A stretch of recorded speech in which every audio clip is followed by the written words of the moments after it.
Hi, welcome back to the Ketos PKI series where we teach you the basics about PKI.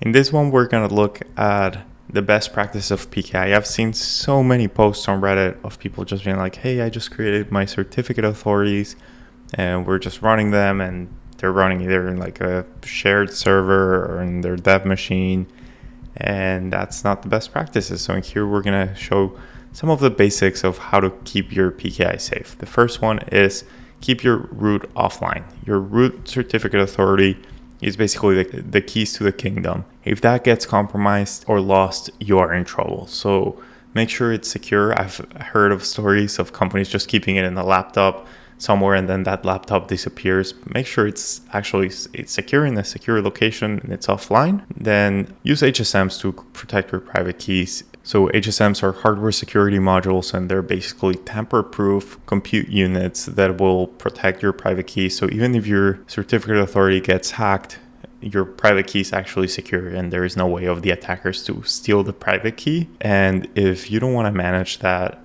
there's online PKI services such as the one we offer that will take care of the HSMs and everything for you. And then all you have to do is create your CAs. Then the next one is keep secure backups off-site. You don't want to have something happen, building burns down or something, and all of a sudden you don't have a PKI. You have to have a secure backup somewhere else that in case of disaster happens, you can still rebuild that PKI somewhere else and still have that root of trust. And the next one is you have to have Quorum to access a private key material. So we talked about the HSMs. You don't want someone in your team can just log in and mess around with the keys, export the keys or something.